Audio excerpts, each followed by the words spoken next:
Hi hello guys, dark side of கேபாப்ல பலவிதமான விஷயங்கள் நடக்குதுன்னு சொல்லப்படுது. டேட்டிங்கில் ஆரம்பித்து மொபைல் ஃபோன் வரைக்கும் கூட யூஸ் பண்ணக்கூடாதுன்னு பல ரூல்ஸுகள் இருக்குதுன்னு சொல்லப்படுது. டயட்டிங், வெயிட்னு சொல்லிக்கிட்டே போகலாம். இன்னைக்கு இருக்கிற முக்கியமான மியூசிக் இண்டஸ்ட்ரீஸ்ல ஒன்று கேபாப். லாங்குவேஜ் புரியலனா கூட பல பில்லியன் கணக்கான மக்கள் இந்த கேபாப் சாங்கை விரும்பி கேட்குறாங்க. பில்லியன் கணக்கில் சம்பாதிக்கக்கூடிய ஒரு மிகப்பெரிய இண்டஸ்ட்ரியா கடந்த சில வருடங்களா கேபாப் முன்னிலையில இருக்கு. என்னதான் கேபாப் இண்டஸ்ட்ரீஸ் உலகம் ஃபுல்லா தெரிஞ்ச ஒரு இண்டஸ்ட்ரியா இருந்தாலும் அதுலயும் பல கருப்பு பக்கங்கள் மறைஞ்சிருக்கு. வேர்ல்டு வைடு ஃபேன் பேஸ் வச்சிருக்க டாப் ஸ்டாரா இருந்தாலும் அவங்க ஃபேஸ் பண்ற சில விஷயங்களை கேட்டா உடம்பே நடுங்குது. வெளியில பலன்னு மெழுகு தடவி இருக்க, ஆப்பிள கட் பண்ணா உள்ள அழுகி போயிருக்க கதை தான் இது.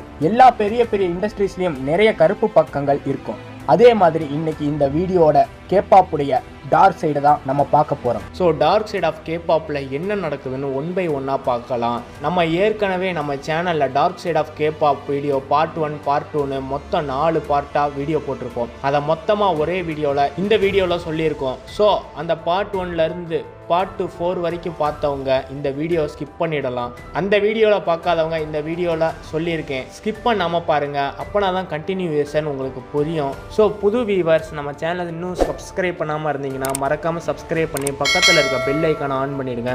அப்போனா தான் நான் போடுற ஒவ்வொரு வீடியோ உங்களுக்கு கரெக்ட் டைமில் நோட்டிஃபியாக வரும். நம்ம அப்படியே வாட்ஸ்அப்பில் சேனல் ஒன்று ஓப்பன் பண்ணியிருக்கோம். டிஸ்கிரிப்ஷனில் லிங்க் இருக்குது, மறக்காமல் அதையும் ஃபாலோ பண்ணிவிடுங்க. அப்படியே இந்த வீடியோக்கு லைக்கை போட்டு உங்கள் ஃப்ரெண்ட்ஸுக்கு ஷேர் பண்ணிவிடுங்க. சரி, இப்போ வாங்க நம்ம வீடியோக்குள்ள போகலாம்.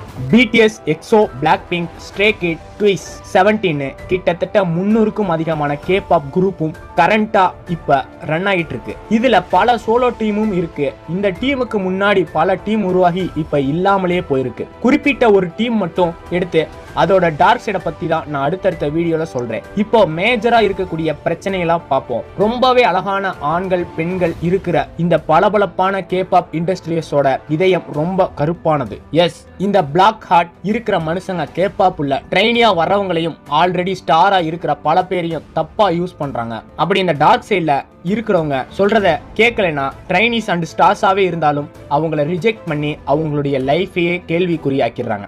ஒவ்வொரு கேபாப் குரூப்புக்கும் ஒரு ஏஜென்சி கண்டிப்பா இருக்கும். அவங்களுக்கு கீழே தான் இந்த கேபாப் குரூப்பும் இருக்கும். எக்ஸாம்பிளுக்கு பிக் ஹிட்ன்ற ஒரு பெரிய ஏஜென்சி கீழே தான் BTSன்ற கேபாப் குரூப் இருக்குது. இப்போ உங்களுக்கு ஏஜென்சினா என்னன்னு புரிஞ்சிருக்கும். சோ சில ஏஜென்சிலாம் ரொம்பவும் ஸ்ட்ரிக்டா இருப்பாங்க. அவங்களுடைய டார்ச்சரால அந்த ஏஜென்சில ஜாயின் பண்ற ட்ரைனிஸ் இல்லனா கேபாப் ஸ்டார்ஸ் தற்கொலைக்கு தூண்டுறது, அவங்கள அடிமை மாதிரி வேலை செய்ய ஒப்பந்தம் பண்றது, ரொம்பவும் கடுமையான பயிற்சி கொடுக்கறது, டேட்டிங் போக விடாம தடுக்கிறது, இந்த மாதிரியான பிரச்சனைகள்லாம் செய்யறாங்க. சோ இந்த விஷயம் ஒரு ஃபேமஸான கேபாப் ஸ்டார் ஒரு இன்டர்வியூல சொன்னது. இது எல்லாமே வெப்சைட்ல இருக்கிற உண்மையான தகவல். இது மட்டும் இல்லாம கேபாப்ல நிறைய ஊழல்களும் நடக்குமா.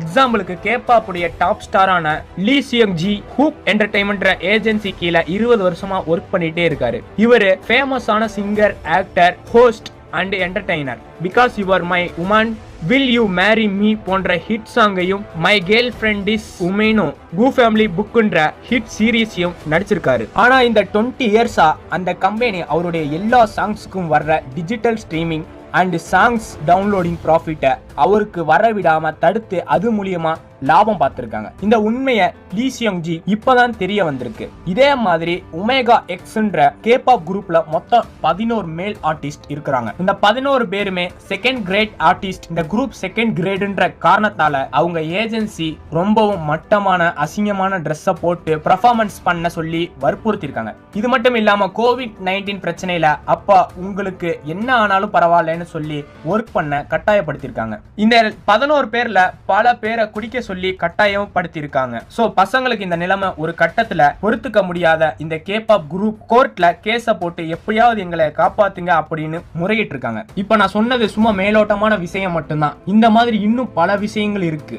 சோ அடுத்து 2016 பிளாக்பெர்ரி கிரியேட்டிவ்ன்ற ஏஜென்சி 12 பெண்கள் இருக்கக்கூடிய கேர்ள்ஸ் கேபாப் குரூப் ஒன்ன ஸ்டார்ட் பண்ணிருக்காங்க.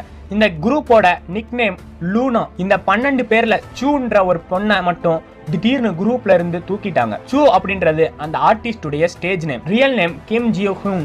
ஏன் அவங்கள குரூப்பை விட்டு தூக்குறாங்கன்னா சூ கிட்ட மட்டும் ஒரு குறிப்பிட்ட சின்ன, அதாவது கொஞ்சம் அமௌண்ட் அவங்க சேலரியா பிக்ஸ் பண்ணிட்டு ரொம்பவும் அதிகமா அவங்க கிட்ட வேலை வாங்கியிருக்காங்க. இதை ஒரு கட்டத்துக்கு அப்புறம் பொறுத்துக்க முடியாத சூ கம்பெனி கிட்ட கான்ட்ராக்டை மாத்த சொல்லி கேட்டிருக்காங்க.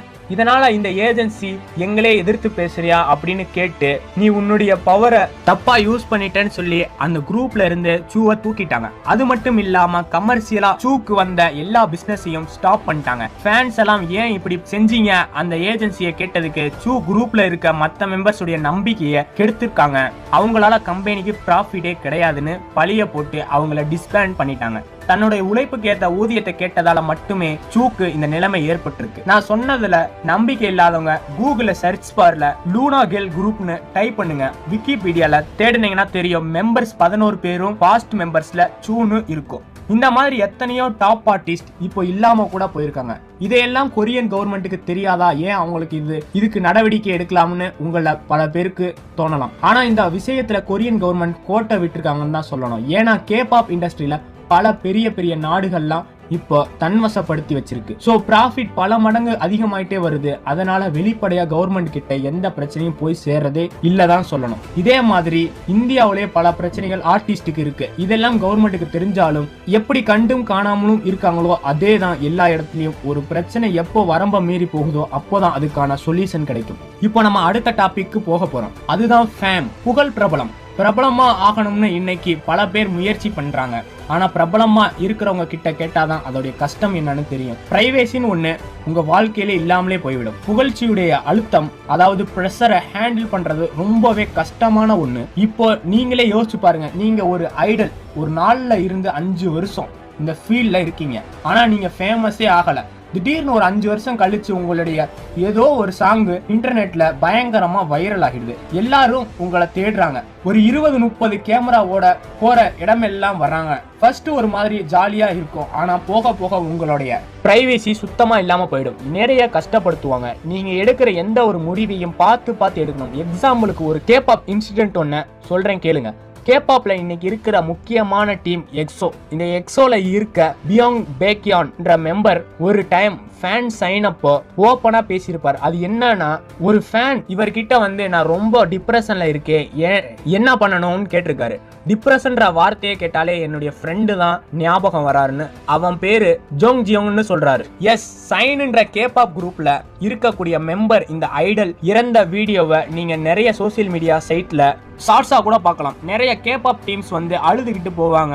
ஜாங்கியோன்ற ஒரு யங் ஃபேமஸ் அண்ட் பணம் நிறைய இருக்கக்கூடிய ஒரு ஆர்டிஸ்ட், அவ்வளோ ஏன் ஃபேன் பேஸ் இருக்கக்கூடிய ஆர்டிஸ்ட் ஏன் டிப்ரெஷன்ல இறந்தாரு, அதுவும் சூசைட், இதை பத்தி வெளிப்படையா பேசினாலும் ஒரு மனுஷனுக்கு ஏன் டிப்ரெஷன் வருதுன்னு பியாண்ட் பேக்யான் கொரியன்ல பேசினதுல தப்பா டிரான்ஸ்லேட் பண்ணி அவரையும் ஃபேன்ஸ் மத்தியில தப்பானவரா காட்டுறதுக்கு முயற்சி பண்ணியிருக்காங்க. அதனாலதான் பிரச்சனையை பத்தி பேசுறதா இருந்தா கூட ஐடல் ஜாக்கிரதையா இருக்கணும். இது எல்லா ஐடலுக்கும் பொருந்தும். இந்த இடத்துல புகழ், பிரபலம் எல்லாம் ரொம்ப பெரிய விளைவுகளை ஒரு ஆர்டிஸ்டுக்கு கொடுக்கும். சோசியல் மீடியா ஃபுல்லா பாராட்டி பேசினவங்களே திட்டி பேசக்கூடிய நிலைமை வரும். அதனால பிரபலமா இருக்கிறதும் பெரிய பிரச்சனை தான். இந்த ஐடல் சூசைட் பண்ண காரணம் இன்சாமினியான்னு சொல்றாங்க. தூக்கம் இல்லாம டிப்ரெஷன்ல போய் ஒரு கட்டத்துல சூசைட் பண்ணி இறந்துட்டாரு. இன்சாமினியா வர அளவுக்கு அவருக்கு என்ன நடந்திருக்குன்னு இந்த டார்க் சைடு வீடியோவை உங்ககிட்டயே விடுறோம். நீங்களே முடிவு பண்ணுங்க. ஆனா அதுக்கான பதில வரக்கூடிய அடுத்தடுத்த வீடியோல நான் சொல்றேன். சோ இந்த டாபிக்ல நம்ம கம்பெனியை பத்தி தான் பார்க்க போறோம். சோ பிடிஎஸ் ஆர்மிஸ்க்கு பிக்கிட் கம்பெனியே தெரியும். சோ அதையும் தாண்டி SM, JYP, YGன்னு பல கம்பெனிகள் இருக்கு. Exo group, SM company. So கம்பெனியை பொறுத்த வரைக்கும் ஆடிஷன் பண்ணி ஒரு டீமை செட் பண்றதுல ரொம்ப ஸ்ட்ரிக்டா இருப்பாங்க. ஆடிஷன்ல பல விஷயங்களை நோட் பண்ணுவாங்க. இந்த பையனும் பொண்ணுங்களோ எடுத்தா என் கம்பெனி இண்டஸ்ட்ரீஸ்ல ஃபைட் பண்ண கரெக்டா இருக்குமான்னு அவங்களுக்கு தெரிஞ்சா மட்டும்தான் செலக்ட் பண்ணுவாங்க. அப்படி அவங்க பார்க்குற முதல் விஷயம் ஃபேஸ் வேல்யூ. ஃபேஸ் வேல்யூ இருந்து ஐடலுக்கான ஸ்கில்ஸ் கம்மியா இருந்தா கூட செலக்ட் பண்ணிடுவாங்க. ஏன்னா அதை காரணமா வச்சு ஒரு 3ல இருந்து 4 வருஷம் பிராக்டிஸ் கொடுத்து நெக்ஸ்ட் தான் ஸ்டேஜ்ல டெபியூட் பண்ணுவாங்க. ஸோ ஃபேஸ் வேல்யூ, அட்ராக்ஷன் எல்லா கம்பெனியும் ஒரு ஐடல் கிட்ட எதிர்பார்க்கிற முக்கியமான விஷயம். ஸோ இந்த விஷயம் உங்களுக்கு நல்லாவே தெரியும். ஏன் அதிகமா கேபாப் மியூசிக்கை அதிகமா விரும்பி கேட்கறாங்க. என்னதான் சாங் சூப்பரா இருந்தாலும் அதுல பர்ஃபார்மன்ஸ் பண்ற ஏதோ ஒரு ஆர்டிஸ்டோட அட்ராக்ஷன் கவர்ந்து இழுக்கப்படும். அதனாலதான் அதிகமா விரும்பி கேட்கக்கூடியதா கேபாப் சாங் இருக்குது. இப்போ ரீசெண்டா பாக்குற நிறைய பேருக்கு இது முக்கியமான ஒண்ணு. எக்ஸாம்பிளுக்கு பிடிஎஸ் எடுத்துக்கோங்க. பிடிஎஸ்னு ஒட்டு மொத்தமா எடுத்தா உலகம் ஃபுல்லா செம்ம ஃபேன்ஸ். ஆனா தனித்தனியா ஓட்டிங் வச்சா வி ஃபர்ஸ்ட் பிளேஸ்லயும் ஜேஹோப் இல்லனா ஆரம் லாஸ்டா வர்ற காரணம் என்ன? ஏன்னா ஏதோ ஒரு விதத்துல விய விட இவங்க ரெண்டு பேரும் பிடிஎஸ்ல அழகுல கொஞ்சம் கம்மின்ற விஷயம் இப்பவும் பெரிய குத்தமா பேசப்பட்டு தான் வருது. ஒருவேளை பிடிஎஸ் இந்த அளவுக்கு ஹிட் கொடுக்காம இருந்தாங்கன்னா ஜேஹோப் அண்ட் ஆரம்க்கு பதிலா ரீப்ளேஸ்மெண்ட் கூட நடந்திருக்கலாம். ஏன்னா டேலண்ட் கேபாப்ல இப்பவும் செகண்ட் பிளேஸ்ல தான் இருக்கு. ஃபேஸ் வேல்யூ அழகுன்ற கவர்ச்சி கேபாப்ல மேலோங்கி இருக்கிறதுனால தான் சவுத் கொரியால பிளாஸ்டிக் சர்ஜரி பண்றதுல டாப் மோஸ்ட் கண்ட்ரியா இருக்குது. அதுவும் குறிப்பா நிறைய ஐடலுக்கு காஸ்மெட்டிக் சர்ஜரி அவங்க விருப்பம் இல்லாமலே பண்ண வைக்கிறாங்க ஏஜென்சிஸ். எக்ஸாம்பிளுக்கு 2017 வெறும் 4 பெண்கள் மட்டும் இருக்கக்கூடிய கேபாப் குரூப்பை இன்ட்ரோ பண்ணாங்க. அந்த குரூப்போட நேம் 6 பாம். அதுல இருக்க ஒரு பொண்ணை டெபியூட் அப்போ அழகா தெரியணும், ஃபேஸ்ல என்னெல்லாம் சர்ஜரி பண்ண முடியுமோ அதை எல்லாத்தையும் வலுக்கட்டாயமா பண்ண வச்சிருக்காங்க. அதுக்காக $90,000 செலவு பண்ணியிருக்காங்க. $90,000 இப்ப இருக்கிற மதிப்புக்கு 73,78,654 ரூபாய். அப்போதைய டாலருக்கு 10 ரூபாய் கம்மினா கூட 73 லட்சம்னே வச்சுக்கோங்களே. அந்த பெண்ணோட முகம் தாங்கி இருக்குமா? இதுல சோகம் என்னன்னா அந்த பொண்ணு இப்போ 6 பாம் குரூப்லே இல்ல. இந்த விஷயம் எல்லாத்தையும் சொன்னது அந்த குரூப்போட லீடர் சோயா. இப்போ அந்த குரூப்ல கிட்டத்தட்ட 9 பேர் மேல ரீப்ளேஸ்மெண்ட் பண்ணிருக்காங்க. ஆனாலும் யாருமே செட் ஆகல. ஃபைனலி லீடரோட சேர்த்து 3 பேர் தான் இருக்காங்க. இந்த இடத்துல அழகோட முக்கியத்துவம் எத்தனை பேரோட லைஃப கெடுத்துருச்சு. ஆனா பிடிஎஸ்ல யாருக்கும் இப்படி நடக்கலன்னு நினைக்கலாம். ஆனா பிடிஎஸ்ல எல்லாருடைய ஃபேவரட்டா இருக்கிறது ஜிம்மின். ஆனா தொடக்கத்துல அவர் குண்டா இருந்தப்ப அவர் பண்ண ஸ்ட்ரகிள் வெளியில சொல்ல முடியாத ஒண்ணு. ஜிம்மின் அப்போ அழகா இல்லைன்னு சொன்னவங்க தான் இப்ப ஜிம்மின்னு கத்துறாங்க. ஆனா ஜிம்மின் பிக் ஹிட் ஜாயின் பண்ணும்போது ரொம்ப சின்ன பையன். ஆனா ஆளு 14 வயசுலயே 134 பவுண்ட்ஸ் வரையும் இருந்திருக்காரு. 134னா 60 கேஜி கிட்ட. கேபாப்க்கு முக்கியமே அழகுன்னு இருக்கும்போது ஜிம்மின் மட்டும் என்ன விதிவிலக்கா? கிட்டத்தட்ட அவரை வெயிட் குறைக்க வைக்க செம்ம பிராக்டிஸ் கொடுத்திருக்காங்க. கிட்டத்தட்ட ஒரு 10 நாளைக்கு மேல ஒருவேளை சாப்பாடு மட்டும்தான் ஜிம்மினுக்கு தரப்பட்டிருக்கு. தொடர்ந்து 14 மணி நேரத்துல இருந்து 16 மணி நேரம் வரை பிராக்டிஸ் கொடுத்திருக்காங்க. Please take care of my ரெஃப்ரிஜரேட்டர்ன்ற கொரியன் டிவி ஷோல வந்தப்பதான் ஜிம்மின் இந்த பதில சொல்லியிருக்காரு. பியூட்டின்ற ஒரு விஷயம் முதல்ல வந்ததால ஆண்களுக்கே இவ்வளோ பிரச்சனை இருக்குன்னா அப்போ கேர்ள்ஸுக்கு இன்னைக்கு கேபாப்புடைய lady top star one man army IU இவங்க ஒருத்தரா கேபாப்பை கலக்குறாங்க. ஆனா ஒருத்தரை நம்பி மட்டுமே கம்பெனி இன்வெஸ்ட் பண்றாங்கன்னா அது எவ்வளோ பெரிய விஷயம். ஐயுவே இன்னைக்கு மில்லியன் கணக்கில் சம்பாதிச்சாலும் கம்பெனி அக்ரிமெண்ட் படி அவங்க வெயிட் போட்டுட்டா அழகு போயிடும். ஸோ கேபாப்ல அழகோட முக்கியத்துவம் என்னன்னு உங்களுக்கு தெரிஞ்சிருக்கும். ஸோ அடுத்து கேபாப் கல்ச்சர்ல இருக்க ஸ்லேவ் கான்ட்ராக்ட், அதாவது ஒப்பந்தத்தை பத்தி தான் பார்க்க போறோம். ஸ்லேவ் கான்ட்ராக்ட் ஒவ்வொரு ஐடாலுக்கும் கேபாப் உள்ள வர்றதுக்காக செய்யற ஒப்பந்தம். என்ன சொல்றீங்க அப்படின்னு நீங்க கேட்டீங்கன்னா, கேபாப்ல ஒரு ஐடால் டெபியூட் பண்றதுக்கு முன்னாடி குறைஞ்சது 5 வருஷமாச்சு ட்ரெயின் பண்ணுவாங்க. அதனால மேக்சிமம் 12ல இருந்து 13 வயசுக்குள்ளேயே ஒரு டீமை ஃபார்ம் பண்ணுவாங்க. எக்ஸாம்பிளுக்கு பிக் ஹிட் 2013ல அவங்க டீமை ரிலீஸ் பண்றதுக்காக 2010லயே பிடிஎஸ் ஃபார்ம் பண்ணிட்டாங்க. 3 வருஷம் கடுமையான பிராக்டிஸ் கொடுத்த பிறகுதான் டெபியூட் பண்ணாங்க. அப்படிதான் ஒவ்வொரு டீமும் ஆடிஷனை பொறுத்த வரைக்கும் ஒரு டீமுக்கு 7 மெம்பர் வேணும்னா குறைஞ்சது 20 பேரையாவது செலக்ட் பண்ணுவாங்க. ஆடிஷன்ல அழகா இருக்காங்கன்னு செலக்ட் ஆன பல பேர் டெபியூட்ல வெளியில வராம ஆடிஷன் பிராக்டிஸ் ஸ்டேஜ்லயே ஓடிடுவாங்க. ஏன்னா 12 வயசுல ஒரு பையனை இல்ல பொண்ணை செலக்ட் பண்ணா அவங்களால 17ல இருந்து 18 வயசுல தான் டெபியூட் பண்ணுவாங்க. அந்த 17 இல்ல 18 வயசுல இருந்து அந்த குரூப் ஒரு 10 வருஷம் இருக்காங்கன்னு வச்சுக்கோங்க. அது வரைக்கும் அந்த ஐடால் ஏஜென்சி கூட கான்ட்ராக்ட் போடணும். 16 வருஷத்துக்கான கான்ட்ராக்ட்ல கம்பெனிஸ் ஐடால் கிட்ட போடுவாங்க. அந்த கான்ட்ராக்ட் தான் ஸ்லேவ் கான்ட்ராக்ட். இத கான்ட்ராக்ட்னே சொல்லலாம்ல. அது என்ன ஸ்லேவ் கான்ட்ராக்ட்னு உங்களுக்கு சந்தேகம் வரலாம். அதையும் சொல்றேன். ஆனா அதுக்கு முன்னாடி ஆடிஷன்ல ஆடிஷன்ல செலக்ட் ஆகிறதுல இருந்து டீம் ஆகிறதுல வரைக்கும் சொன்னாதான் உங்களுக்கு புரியும். ஆடிஷன்ல செலக்ட் பண்ற 20 பேரையும் ரொம்ப அக்யூரேட்டா பார்ப்பாங்க. டான்ஸ், சாங்ஸ், பேசுற விதம், ஆடிஷனை அட்ராக்ட் பண்ற திறமைன்னு எல்லாத்தையுமே கவனிப்பாங்க. அப்புறம் அதுல இருந்து 7 பேரை செலக்ட் பண்ணுவாங்க. அந்த 7 பேர்ல யார் யாருன்னு வெளி உலகத்துக்கு தெரிய வைக்க பெருசா ப்ரோக்ராம் பண்ணி ப்ரொமோஷன் பண்ணி டீம் நேமை செலக்ட் பண்ணி டெபியூட்னு அனுப்புவாங்க. என்னமோ புதுசா செலக்ட் பண்ற போற மாதிரி 20 பேரையும் ஆட வச்சு அவங்க ஆல்ரெடி செலக்ட் பண்ண 7 பேருடைய நேமையும் ஸ்டேஜ்ல அலௌன்ஸ் பண்ணி குரூப்பா ஃபார்ம் பண்ணுவாங்க. இதுக்கு எக்ஸாம்பிளுக்கு ரீசெண்டா பிக்கிட் கொண்டு வந்த அன்டின் செலக்ட் ஆகாத மீதி பேரு கான்ட்ராக்டை கேன்சல் பண்ணிட்டு வீட்டுக்கு போக வேண்டியதுதான். அவங்களுக்குன்னு எந்த விதமான செட்டில்மெண்ட்டும் கிடையாது. ஸோ இப்போ இந்த கான்ட்ராக்டர் டீட்டெயிலை பத்தி பார்க்கலாம். இப்போ ஒரு ஐடால் ஆடிஷன்ல செலக்ட் ஆனா ஒரு கான்ட்ராக்ட் கொடுப்பாங்க. அந்த கான்ட்ராக்ட்ல கம்பெனி அண்டு ஏஜென்சியோட விதிமுறைகள் இருக்கும். எக்ஸாம்பிளுக்கு அவங்க கொடுக்குற ஃபுட்டு தான் சாப்பிடணும், அவங்க சொல்ற டைமுக்கு எந்திரிக்கணும், தூங்கணும், அவங்க எத்தனை மணி நேரம் சொல்றாங்களோ அத்தனை மணி நேரம் ப்ராக்டிஸ் பண்ணணும், அவங்க சொல்ற ஹேர் ஸ்டைல் தான் பண்ணணும், கார் ஓட்டக்கூடாது, ஃபோன் யூஸ் பண்ணக்கூடாது, கூப்பிட்ட நேரம் கரெக்டாக வரணும், கொடுக்குற ட்ரெஸ்ஸை தான் போடணும், சோசியல் மீடியாவில் தனியாக அக்கௌண்ட் ஓப்பன் பண்ணக்கூடாது, ட்ரிங்க் பண்ணக்கூடாது, டேட் பண்ணக்கூடாது. அதுவும் குறிப்பாக ஃபர்ஸ்ட் டைம் கான்ட்ராக்டில் என்ன சேலரி ஃபிக்ஸ் பண்ணுறாங்களோ அதான் லாஸ்ட் வரைக்கும். ஏஜென்சியாக முடிவு பண்ணால் தான் சேலரி ஏறும். நம்மளா கேட்டால் அதிகாரத்தை துஷ்பிரயோகம்னு சொல்லி டீம்ல இருந்து எடுத்துருவாங்க. நம்ம பர்சனல் லைஃப்ல நடக்கிற ஒவ்வொரு விஷயத்தையுமே வாட்ச் பண்ணுவாங்க. இப்ப சொல்லுங்க, இது வெறும் ஒப்பந்தமா இல்லை அடிமை ஒப்பந்தமா? ஒரு ஐடால்னா நமக்கு தான் ஸ்டார், ஹீரோ, இன்ஸ்பிரேஷன், மோட்டிவேஷனல்னு எல்லாமே. ஆனா கம்பெனியை பொறுத்த வரைக்கும் அவங்க அடிமை. உலகளவுல ஃபேமஸ் ஆகி இல்லைன்னா உள்ளூர் அளவுல எப்படியாவது ஃபேமஸ் ஆகி போற வர இடத்துல ஒரு 10 பேர் வந்தா அவங்க ஏஜென்சி கிஃப்ட் இருந்து சில சலுகைகளை பெறலாம். ஆனா சில பேர் அதுலயும் விதிவிலக்கு. பேரும் புகழும் இருந்தாலும் ரொம்ப கஷ்டப்படுவாங்க. வெளியில ஃபேன்ஸ் முன்னாடி சிரிச்சிட்டு உள்ளுக்குள்ளேயே அடுத்து என்ன நடக்க போகுதுன்னு தெரியாம மன ரீதியா பாதிக்கப்பட்டு சூசைட் பண்ணிக்கிறாங்க. இந்த கான்ட்ராக்ட்ல நிறைய விஷயங்கள நான் சொன்னேன், ஆனா சொல்லாத ஒரு சில விஷயங்கள் இருக்கு. அது ரொம்பவும் மோசமானது. ஒரு கான்ட்ராக்ட்ல ஒரு ஐடால் சைன் பண்ண பிறகுதான், ஏன்னா ஒரு ஐடால் மேல பல மில்லியன் கணக்கில் பணத்தை போட்டு எடுக்கிறாங்க. அவங்க தங்குற இடம், சாப்பிட்ற சாப்பாடு, படிப்புன்னு எல்லாத்தையும் ஏஜென்சி கொடுக்கணும். அதனால சொல்ற எல்லாத்தையும் கேட்குற மாதிரி வச்சுப்பாங்க. மில்லியன்ல செலவு பண்ற ஏஜென்சி ட்ரில்லியன்ல ப்ராஃபிட் பார்க்குறாங்க. அது வேற விஷயம். ஒரு ஐடால் காலையில இருந்து மதியம் வரைக்கும் ப்ராக்டிஸ் பண்ணணும்.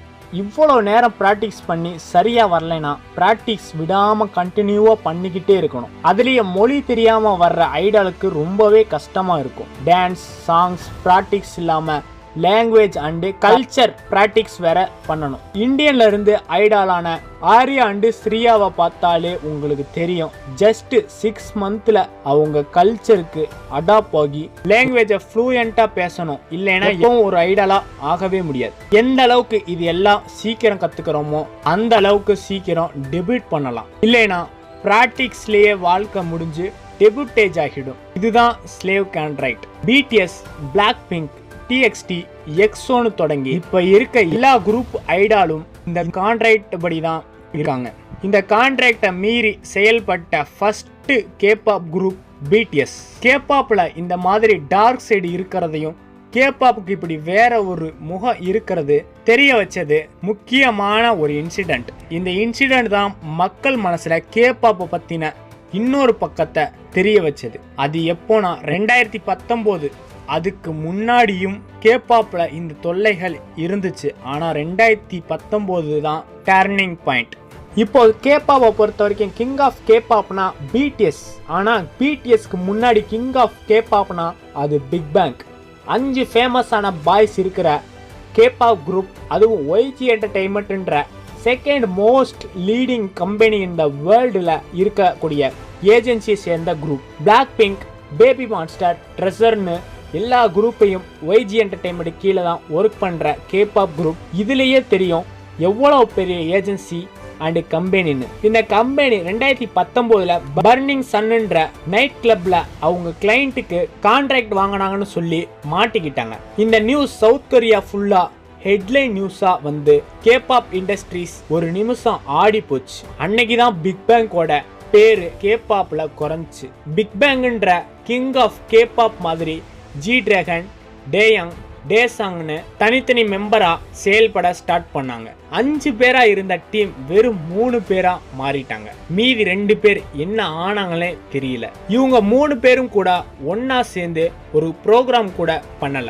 2006 ஸ்டார்ட் பண்ண இந்த டீம் 2018 வரைக்கும் நல்லா இருந்துச்சு. கூகுள்ல நீங்க சர்ச் பண்ணா கூட 2006 to 2018 வரும். நடுவுல 2019, 2020, 2021 இருக்காது.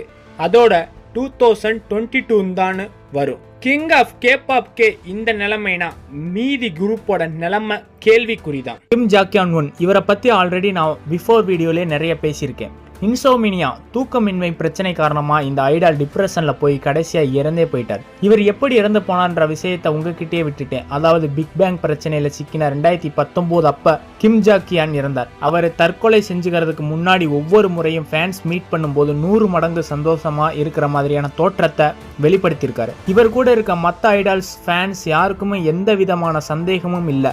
ஆனால் தான் இறந்து போகிறதுக்கு கொஞ்ச நாள் முன்னாடி முதல்ல டிப்ரெஷன் எனக்குள்ள ஒரு சின்ன புள்ளியாக தான் வந்துச்சு. ஆனால் அது என்னை முழுசாக சாப்பிட தொடங்கிருச்சு. இனிமே என்னை தோற்கடிக்கவே முடியாதுன்னு ஒரு இன்டர்வியூவில் சொல்லியிருக்காரு. அதனால் இதை பார்த்த மற்ற எல்லாரும் அவர் ஸ்ட்ராங்காக இருக்காங்கன்னு நினச்சிருக்காங்க. ஆனால் அதுக்கு பின்னாடி தான் இவர் பட்ட கஷ்டங்களை வார்த்தைகளால் விவரிக்க முடியாது. கிம் ஜாக்யான் இறந்து போனதுக்கு காரணம் அவருக்கு போடப்பட்ட ஸ்லேவ் கான்ட்ராக்ட் அண்டு வேறு சில அடிப்படை பிரச்சனைகளும் சொல்லப்படுது. ஆனால் இறப்புக்கு பின்னாடி தான் தெரிய வந்திருக்க உலகம் ஃபுல்லாக ஃபேன்ஸ் தன்வசம் கட்டி போட்டு வச்சிருந்த ஒரு உண்மையான கலைஞன் பிரச்சனையிலிருந்து தப்பிக்க வழியே இல்லை, மரணம் தான் விடைன்னு சொல்லி தான் நேசித்த கலையிலேயே உயிரை விட்டார். ஆனால் இறப்பு மட்டும் இதுக்கு முடிவு கிடையாது. ஒருவேளை இறக்க துணிஞ்ச அவரு செத்தாலும் பரவாயில்ல, பிரச்சனையை பற்றி வெளியே பேசியிருந்தா பல ஐடால்ஸ் காப்பாற்றப்பட்டு இருப்பாங்க.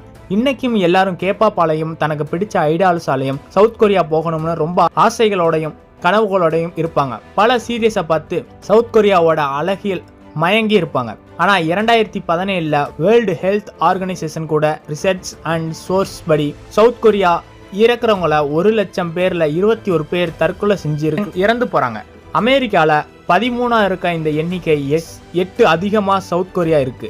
இப்போவும் அதிகமா தற்கொலை செஞ்சுக்கிறத நாடுகள்ல பட்டியலில் டாப் 10ல சவுத் கொரியா இருக்கு. இதெல்லாம் கூட ரொம்ப ரீசெண்டா பாக்குற ஒரு இன்சிடென்ட் கூட சொல்லலாம். ஆனா 2009 கிட்டத்தட்ட 14 வருஷம் முன்னாடியே கொரியன் இண்டஸ்ட்ரீஸ்ல கலக்கின ஜாங் ஜெயாங் ஒரு ஆக்டர்ஸ் 7 பேஜுக்கு அவங்க தற்கொலை பண்றதுக்கு முன்னாடி சூசைட் நோட்டை எழுதி வச்சிருக்காங்க. 1 2 7 பேஜ். அதுல சவுத் கொரியா நாட்டுல அப்போ இருந்த பிரச்சனையை பத்தி பேசியிருக்காங்க. அழகு எங்க இருக்கோ அங்க ஆபத்தும் இருக்கு சொல்றது சரிதான். இதனால நான் உங்களை யாரையும் பயமுறுத்தல, ஜஸ்ட் யோசிங்க. எல்லாத்துக்கும் பின்னாடி இப்படி பல விஷயங்கள் மறைஞ்சிருக்கு. இதே மாதிரியான நிறைய இன்சிடென்ட் கேபாப்போட டார்க் சைட்ல நடந்திருக்கு. ஒரு இன்டர்வியூல லுக் கூட பேட்டி கொடுத்த ஐடால் என்ன சொல்லியிருக்காங்கன்னா, நான் ஐடால் ஆகணும் தான் ஆசைப்பட்டேன், ஆனா அதை விட்டு வெளியே வந்ததுன்னு நினைச்சு சந்தோஷப்படுறேன்னு சொல்லியிருக்காங்க. அவங்க பேரு எலைன் சாங். அவங்க ஆடிஷன் செலக்ட் ஆகி ட்ரைனிங் போனாங்க. ட்ரைனிங்கோட நின்றுட்டாங்க. ஏன்னா பட்னி கிடந்து ட்ரைனிங் பண்ணதுனால ரொம்ப சோர்வாக்கி வெளியே வந்திருக்காங்க. வெளியே வந்த பிறகு அங்கே நடந்ததை பற்றி யோசிச்சு பார்க்கும்போது ரொம்ப அருவருப்பாக இருக்குன்னு சொல்லியிருக்காங்க. ஏன்னா ஒவ்வொரு மாதமும் ட்ரெயின்ஸோட உடல் எடையை செக் பண்ணுவாங்களாம். அங்கே சொல்கிற வெயிட் ஏறவும் கூடாதான் குறையவும் கூடாதான். பிளாக் பிங்க்ல இருக்க ஜென்னி கூட இந்த விஷயத்தை பற்றி பேசியிருப்பாங்க. ஒய்ஜி என்டர்டைன்மெண்ட்டை பொறுத்த வரைக்கும் ட்ரைனிஸ் ஒவ்வொரு மாதமும் குரூப் அண்டு சோலோ பெர்ஃபார்மன்ஸ் பண்ண வைப்பாங்களாம். அதில் சொதப்புறவங்களையும் ரொம்ப மோசமாக விமர்சனம் செஞ்சு வீட்டுக்கு அனுப்புவாங்களாம். Blackpink light of sky என்ற ஒரு டாக்குமெண்ட்ரி இருக்கும். அதில் தான் ஜென்னி இதை பற்றி பேசியிருப்பாங்க. என்னோட எல்லா ஃப்ரெண்ட்ஸும் ஒவ்வொரு மாசமா நான் எழுந்து மூஞ்சிக்கு நேராக அவங்கள அசிங்கப்படுத்தும் போது என்னால் தாங்க முடியல, ஏன்னா அது ரொம்ப ஹாஸாக இருக்கும்னு சொல்கிறாங்க. ஸோ பிளாக் பிங்க்கும் இந்த டார்க் சைடு ப்ராப்ளம் ஃபேஸ் பண்ணிட்டு தான் வந்திருக்காங்க. நம்ம யூடியூப்ல நிறைய ஷார்ட்ஸ் வீடியோவில் லீசா மென்டாராக இருந்து ட்ரெயின் பண்ணுறத பார்த்துருப்போம். இருந்தாலும் லீசா இவ்வளோ ஸ்ட்ரிக்டாக இருக்கக்கூடாதுன்னு கூட தோன்றி இருக்கும். ஆனால் இதெல்லாம் பார்க்கும்போது தான் தெரியுது லீசா ஸ்ட்ரிக்டாக இருந்து அவங்கள காப்பாற்றிருக்காங்க. ஏன்னா லீசாவை விட 1000 மடங்கு ஸ்ட்ரிக்டாக மோசமாக ட்ரீட் பண்ணாங்க பெரிய கேங்கே இருக்கும் போல. இந்த மாதிரிலாம் ஏன் நடத்துறீங்க? இதெல்லாம் தப்புன்னு உங்களுக்கு தோணலையான்னு கேட்டா, நாங்க நல்ல ஐடால்ஸை உருவாக்கத்தான் இவ்வளோ கஷ்டப்படுறோம். டிவியில் ஸ்டேஜில் நீங்கள் அவங்கள பார்க்கும்போது ஒரு பர்ஃபெக்டான ஐடாலா இருக்கணும் தான் பண்றோம்னு பதில் சொல்றாங்க. எந்த விதத்துல சரின்னு தெரியல. ட்விஸ் இந்த குரூப்பை கண்டிப்பா நீங்க கேள்விப்பட்டு இருப்பீங்க. பெண்கள் மட்டும் இருக்கக்கூடிய குரூப். பிளாக் பிங்க் மாதிரி செம்ம ஃபேமஸ். இந்த குரூப்ல இருக்க ஜாப்பனீஸ் சிங்கரான மோமோ அவங்க ஒரு இன்டர்வியூ கொடுத்துருப்பாங்க. அதில் அவங்க டெபியூட் ஆகிறதுக்கு முன்னாடி 1 வீக்ல 7 kgs குறைக்க சொல்லியிருக்காங்க.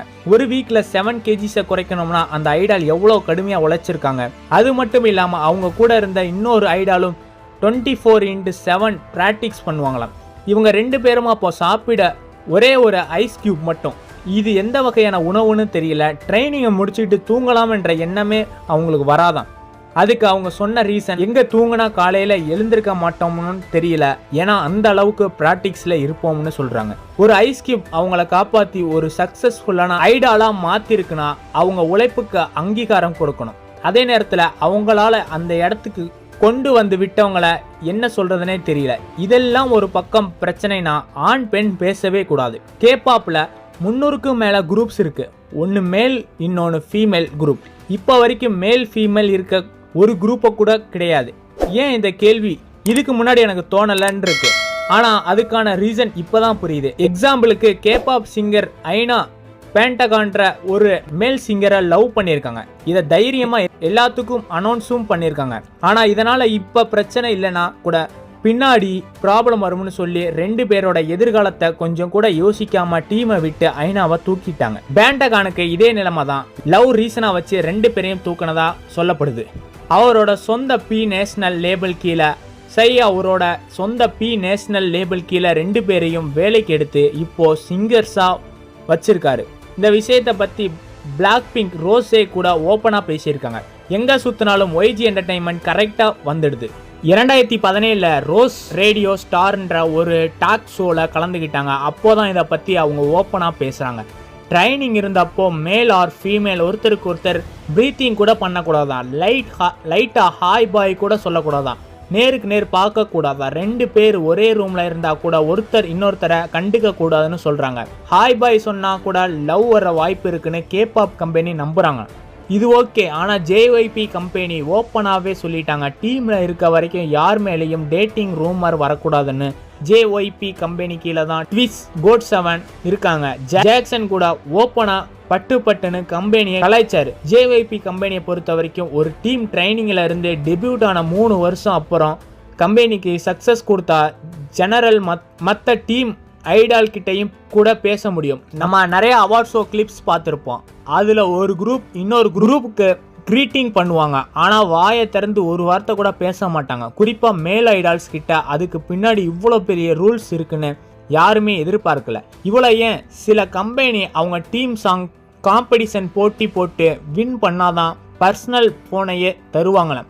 இப்போ வரைக்கும் டார்க் சைட் ரூல்ஸும் சொல்லப்படுது. ஸோ அடுத்து என்னன்னா, இவங்க ஒரு செலிபிரிட்டிங்க. அவரோட பேரு JJC பிரின்ஸ் மார்க். இவர் ஆஸ்திரேலியா சைனால சாங்ஸ்க்கான ப்ரொமோஷன் எல்லாம் பண்ணுவார். இவர் கேபாப் கான்ட்ராக்டை பற்றி சொல்லும்போது 7 to 15 வருஷம் கான்ட்ராக்ட் இருக்கும்னு சொல்கிறாரு. இவரோட கான்ட்ராக்ட் 7 வருஷமா. இதில் முக்கியமாக இவர் சொன்ன விஷயம் என்னன்னா, இவரோட கான்ட்ராக்டை டெபியூட் பிறகு தான் கவுண்ட் பண்ணாங்களாம். ட்ரைனியாக இருக்கும்போது கவுண்ட் பண்ணலையாம். கம்பெனிக்கு வர ப்ராஃபிட் 82 to 90% கம்பெனி எடுத்துப்பாங்களாம். பேலன்ஸ் இருக்க 10 to 20% குரூப் மெம்பர்ஸ் எல்லாருமே பிரித்து கொடுப்பாங்களாம். ஏஜென்சி மத்தியில் எடுக்கிற டெஸ்ட்டில் வெயிட் அதிகமாயிட்டா பனிஷ்மெண்ட் கொடுப்பாங்களாம். சாப்பாடு கட் பண்ணிடுவாங்களாம். ஆல்ரெடி இவங்க போடுற சாப்பாடில் வெயிட் போடுவதே கஷ்டம். இதெல்லாம் ஒரு ரூல்ஸ். இதோட சேர்த்து 3 to 4 மணி நேரம் ஒரு நாளைக்கு தூங்கணும்னா மீதி நேரம் ப்ராக்டிக்ஸ் இல்லைனா ஒர்க் இருக்கும்னு சொல்லப்படுது. ஃபாரின்ஸ்ல இருந்து ட்ரைனிங்காக வந்தவங்கள கொரியன் லாங்குவேஜ் சரியாக கற்றுக்கலனா இருக்க கொஞ்சம் நெஞ்சம் மரியாதையும் இருக்காதான். இதெல்லாம் அனுபவிச்சாங்க. சொல்றத கேட்கும்போது ரொம்ப கஷ்டமாவே இருக்கு. இன்னைக்கு இருக்க உலகத்துல மியூசிக் மேல இருக்க ஆர்வம் ஒருத்தருக்கு ஒருத்தரும் கிறுக்கு பிடிக்க வைக்குது. சின்ன பசங்கள்ல இருந்து பெரியவங்க வரைக்கும் இசைக்கு முக்கியத்துவம் தராங்க. அதுவும் சவுத் கொரியாவுடைய ஐடென்டிட்டியான கேபாப் உலகத்தை ஆட்டி படைக்குது. பல பசங்க பொண்ணுங்கன்னு சூப்பரான மியூசிக், செம்மையான கான்செப்ட்னு இதை பத்தி எல்லாரும் தெரியுது. ஆனா பலன்னு இருக்க எந்த கேபாப் பின்னாடியும் எவ்வளவு விஷயங்கள் இருக்கு. கேபாப்ல நடந்த நிறைய பயங்கரமான இன்சிடென்ட்டை தான் பார்க்க போறோம். ஒவ்வொரு எபிசோடும் சொல்ற நடந்த இன்சிடென்ட்டை மனசு அப்படியே உருக்குது தான் சொல்லணும். இந்த வீடியோலையும் பல இன்சிடென்ட்டை பத்தி தான் பார்க்க போறோம். ஒரு 31 வயதான லேடி லாஸ்ட் 10 வருஷமா ஒரு ஐடால் ஆகணும்னு எவ்வளோ கஷ்டப்பட்டிருப்பாங்கன்னு ஓப்பனா சொன்னாங்க. அவங்க கனவுக்காக அவங்க பட்ட கஷ்டம் கொஞ்சம் நஞ்சம் இல்லை. தான் டெபியூட் ஆகும்போது ரொம்ப அழகா இருக்கணும் ஏஜென்சி சொன்னதால இந்த லேடிக்கு ட்ரைனிங் ஏஜ்லேயே பல பிளாஸ்டிக் சர்ஜரி பண்ணியிருக்காங்க. ஸோ பிளாஸ்டிக் சர்ஜரி கம்பெனி எந்தவித பணமும் தரல. பிகாஸ் இந்த பொண்ணை டெபியூட்டுக்கு செலக்ட் பண்ணது கூட இதற்கு காரணமாக இருக்கலாம். அது மட்டும் இல்லாம இவங்க சொன்ன அடுத்த விஷயம் தான் ரொம்பவும் பயங்கரமா இருந்தது. ஒரு லேடி ட்ரெயினியா இருந்த, அதாவது ஒரு பொண்ணு கேபாப் ட்ரெயினியா இருந்தா 163 cm 5.3 inches இருக்கணுமா. அதே மாதிரி டெபியூட் ஆகும்போதும் 38 kgs தான் இருக்கணுமா. பட் 38 kgs தான் டெபியூட் அப்ப கேப்பா போகணும்னு நினைக்கிற கேர்ள்ஸ் இருக்கணுமா. இது உண்மையாவே ரொம்ப கஷ்டமான விஷயம். அதனாலதான் இந்த லேடி 10 வருஷமா சாப்பாடு சாப்பிடாம பயங்கரமான டயட்ல இருந்திருக்காங்க. ஒவ்வொரு ஃப்ரைடேவும் இவங்களுக்கு வெயிட் செக் பண்ணுவாங்களாம். ஸோ மண்டே டு ஃப்ரைடே வரைக்கும் எதையுமே சாப்பிடாம இந்த லேடி சாட்டர்டே அண்ட் சண்டே சாப்பாட்டுக்காக ஏங்குவாங்களாம். எது கிடைச்சாலும் சாப்பிடுவாங்களாம். ஆனால் அவங்க ஏஜென்சி ரூமில் கேமரா வச்சு டெய்லி உங்கள் ஃப்ரிட்ஜை செக் பண்ணுவாங்களாம். ஃபுட் எல்லாம் இருக்கா, யாராச்சும் எடுத்து சாப்பிட்டாங்களா, அதனால் இவங்க மறைச்சு பயந்து சாப்பிடுவாங்களாம். இவங்களுக்கான ஸ்பான்சர்ஷிப் சரியாக கிடைக்காததால பாவம் இவங்களுக்கு எதுவுமே கிடைக்கல. சரி, இத்தனை வருஷம் கஷ்டப்பட்டு இருக்கோம், ஆனால் ஐடால் ஆனால் சரியாகிடும்னு நினச்சிருக்காங்க. இவங்களுக்கும் பெரிய அதிர்ச்சி காத்திருந்தது. அது என்னன்னா, டெபியூட் அப்ப டீம்ல இவங்க செலக்ட் ஆகலை. 10 வருஷமா கேபாப் மட்டுமே லைஃப்னு இருந்த இவங்க கடைசியா அவங்க அப்பா அம்மாவுக்கு ஒரு லெட்டர் எழுதுறாங்க. என்ன மன்னிச்சிடுங்க, ஒரு பொண்ணா என்னால் உங்களுக்கு எதுவுமே செய்ய முடியலன்னு. இதை கேட்கும்போது மனசே ரொம்ப கஷ்டமா இருக்கு. ஆனால் 10 வருஷம் இது ஒருத்தவங்க அனுபவிச்சிருக்காங்கன்னா இதை எப்படி எக்ஸ்பிளைன் பண்றதுன்னு தெரியல. கேபாப்குள்ள நிறைய கனவுகளோட வந்த அந்த பொண்ணுகள் எல்லாமே கனவா போயிடுச்சு. இந்த டார்க் சைடு வீடியோவை ஸ்டார்ட் பண்ணதுல இருந்து இப்போ வரைக்கும் இந்த மாட்ட இன்சிடென்ட் குறையவே இல்லை. எனக்கு இப்படி நடந்துருச்சு அப்படின்னு வெளியில சொல்ல கூட இல்லை, முகத்தை காட்டல. சரி பரவாயில்ல, ஆனா யார் இப்படி பண்ணாங்கன்னு கூட வெளியே சொல்ல மாட்டாங்க. அப்ப அந்த அளவுக்கு அந்த பெண்களையும் ஆண்களையும் பயமுறுத்தி வச்சிருக்காங்க. 2016 ஒரு கேபாப் குரூப்பா டெபியூட் பண்ணாங்க. இந்த குரூப்ல ரொம்பவும் பிரம்மாண்டமா டெபியூட் பண்ணாங்க. 3 வருஷம் கடுமையா உழைச்ச இந்த குரூப்புக்கு பெரிய அதிர்ச்சி காத்திருந்தது. அது என்னன்னா, இந்த டீமுக்கு 3 வருஷமா இன்கமே தரல. அவங்க 3 வருஷமா கஷ்டப்பட்டு பர்ஃபார்மன்ஸ் பண்ணி சம்பாதிச்ச எல்லா காசையும் ஏஜென்சி எடுத்துக்கிட்டாங்க. அதுக்கு ஏஜென்சி சொன்னது ரீசன் தான் ஹைலைட். ட்ரைனிங்ல இருந்த போது உங்களுக்கு கொடுத்த ரூம், ஃபுட், எக்ஸ்பென்சிஸ், அது இதுன்னு டெபியூட்டுக்குன்னு உங்களுக்காக செலவு பண்ண எல்லா அமௌண்ட்டையும் இந்த 3 வருஷத்துல வந்த அமௌண்ட்ல எடுத்துக்கிட்டோம்னு சிம்பிளா சொல்லிட்டாங்க. டெபியூட்ல ட்ரைனிங்ல நம்ம பட்ட கஷ்டம் எல்லாம் போச்சு, இனிமையாச்சும் நிம்மதியா இருக்கலாம்னு 3 வருஷம் கஷ்டப்பட்டு உழைச்ச அதுல 1 ரூபா கூட கொடுக்கலனா என்னங்க சொல்றது. ஸோ அடுத்தது மூபின். 1998 ஜனவரி 26 சென்சு சவுத் கொரியாவில் பிறந்தவர். ஹான்ட்லேம் மல்டி ஆர்ட் ஸ்கூலில் படித்த இவர் சின்ன வயசுல இருந்தே மியூசிக்கை விரும்பி படிச்சிருக்காரு.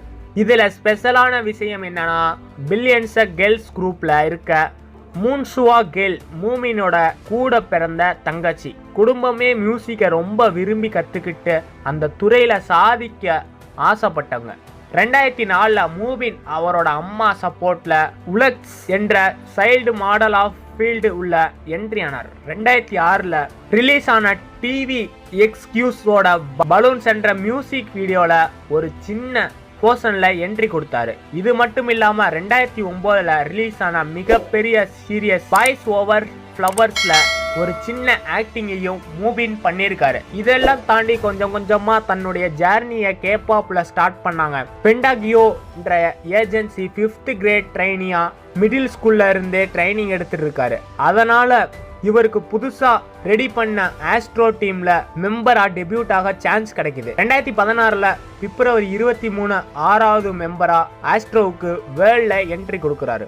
அவ்வளவுதான்டா, எல்லாத்தையும் செஞ்சுட்டோம், இனிமே இந்த உலகத்துக்கே எனக்கு தெரிய போகுதுன்ற சந்தோஷமா தொடங்கின மூபினோட இந்த ட்ரீம் வே ஏப்ரல் 19 2020 முடிஞ்சு போச்சு. ஜஸ்ட் 7 இயர்ஸ் வாழ்க்கை மொத்தமும் முடிஞ்சு போச்சு. என்னதான் ஆச்சுன்ற கேள்விக்கான பதில தெரிஞ்சுக்கிறதுக்கு முன்னாடி 2023 ஏப்ரல் 19 ஈவினிங் சியோ கங்கனம் டிஸ்ட்ரிக்ட்ல 25 வயசான மூபின் அவருடைய வீட்டில் இறந்து கிடக்கிறார். அவர் இறந்துட்டான்ற விஷயமே யாருக்குமே தெரியல.